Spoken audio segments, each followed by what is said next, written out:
dan sesuai dengan kurikulum yang berlaku saat ini. Oke, jadi komponen buku ajar itu dibagi menjadi 3 bagian.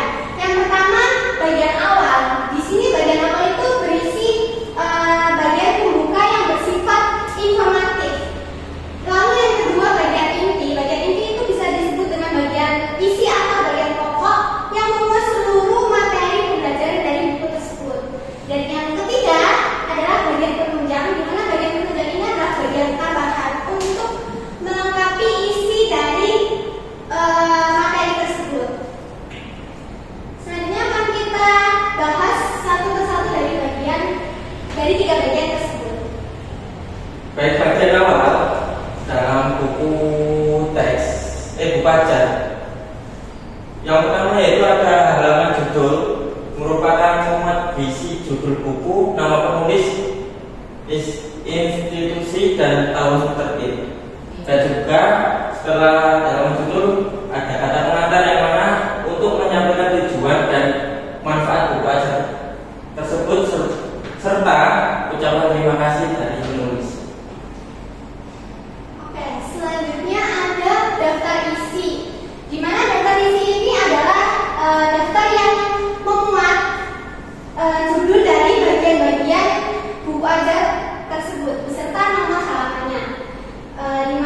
Di mana setiap bagian itu dimulai. Jadi untuk memudahkan para pembaca itu menemukan halaman yang akan mereka cari.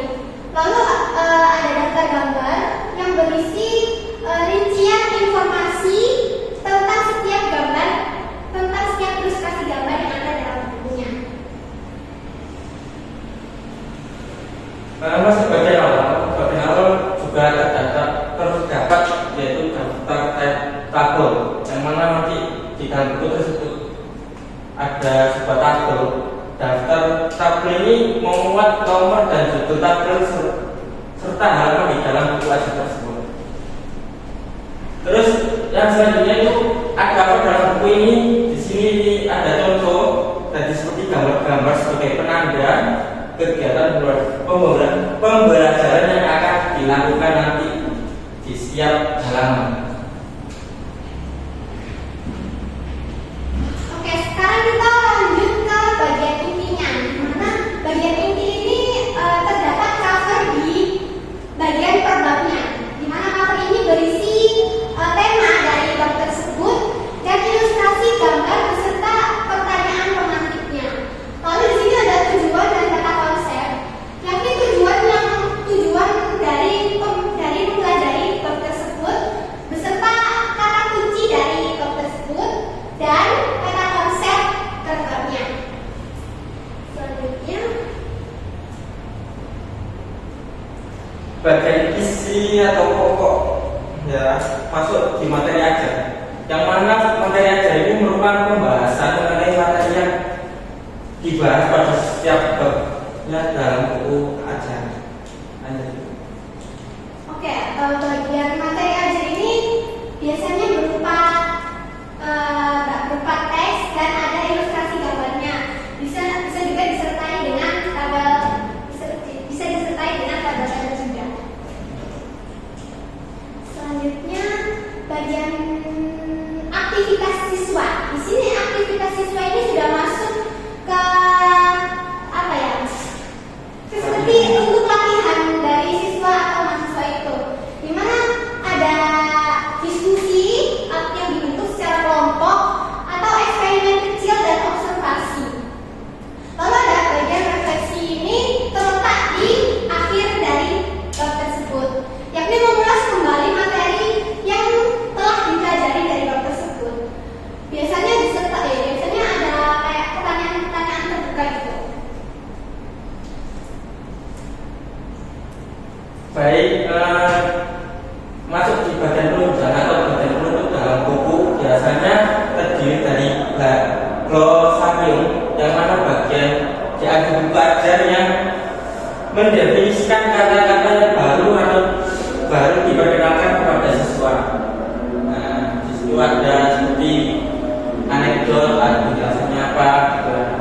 Terus selanjutnya ada daftar pustaka yang mana berisikan informasi mengenai sumber-sumber yang digunakan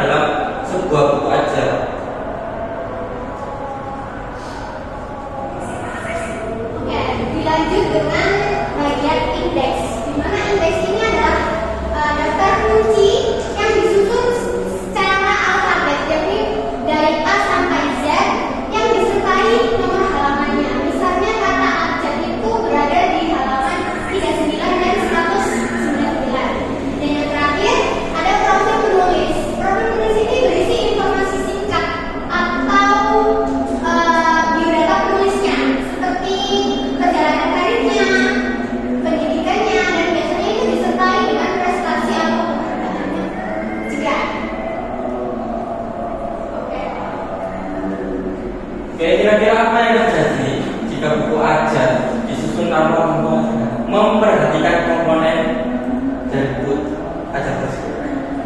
Jadi buku ajar itu kan disusun secara sistematis ya. Jadi kalau misalnya buku ajar itu disusunnya tanpa memperhatikan komponen yang seharusnya ada, itu hanya akan mempengaruhi kualitas dan efektivitas dari buku tersebut. Di mana pembaca itu akan mengalami kesulitan untuk memahami materi dan struktur yang tidak terorganisir dengan baik. Jadi antara komponen dan buku ajar itu sangat erat kaitannya ya. Oke, sekian yang dapat kami sampaikan. Apabila ada pertanyaan atau sanggahan, kami persilakan. Saya bertanya, Silakan. kan di sini ada katanya apa yang terjadi jika buku ajar disusun tanpa memperhatikan komponen. Terus di bawahnya ada akan mempengaruhi kualitas dan efektivitas buku.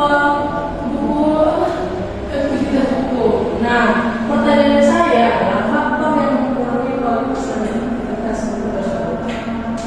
Faktor karena tidak disusun tanpa komponen. Secara kualitasnya mungkin buku itu akan dibilang kurang lengkap atau kurang terstruktur. Kalau efektivitasnya itu berdampak di pembacanya, jadi pembacanya akan sulit untuk memahami isi dari materinya karena buku itu tidak disusun secara tidak disusun dengan memperhatikan komponen ajar kita. Seperti itu. Bisa dipahami? Bisa. Oke. Terima kasih pertanyaannya. Saya mau bertanya, Ya, silakan. kira-kira menurut kalian dua, ketika dalam pembelajaran itu tidak menerapkan komponen ajar, apa sih dampaknya dalam situasi pembelajaran itu? Tidak menerapkan komponen itu aja. Kira bagaimana gitu solusinya? Mungkin kamu jadi seorang guru atau Kak Safi jadi orang guru, bagaimana solusinya? Kita akan membahas mengenai buku. Tentunya buku ini sudah disusun sedemikian rupa oleh Menteri Pendidikan.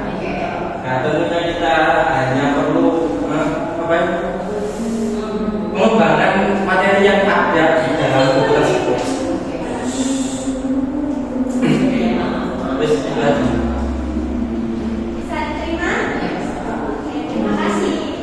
Aku mau tanya, masa kan pernah sekolah, pernah dapat buku ajar yang nggak ada glosariumnya, terus pernah yang ada glosariumnya. Itu ngaruh nggak sih dari buku? Apa harus buku yang menjelaskan materi ini yang harus ada glosarium, kalau ini nggak usah ada glosariumnya nggak apa-apa? Sebenarnya kita kan tadi itu mengambil contoh dari buku paket. Iya. Yang mana buku paket tersebut itu dikeluarkan langsung dari Kementerian Pendidikan ya. Iya. Sementara kalau di buku LKS Bukan KS, bukan. Ya, aku pernah nggak dapat glosarium, nggak ada glosariumnya. kira-kira tahun berapa? Nggak tahu ya, SMP pokoknya. Tapi memang ada yang ada glosariumnya, tapi ada indeksnya. Ada yang ada indeksnya, nggak ada glosariumnya. Jadi apa ya? Nggak se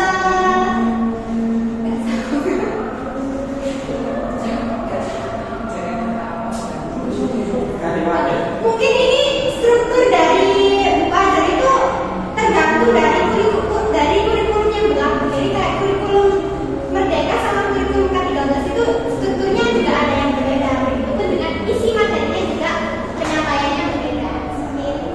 Saya paham. Bisa diterima? Terima kasih. Sudah.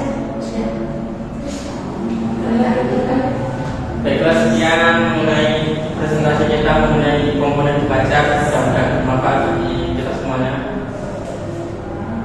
Kita akhiri. Wassalamualaikum warahmatullahi wabarakatuh.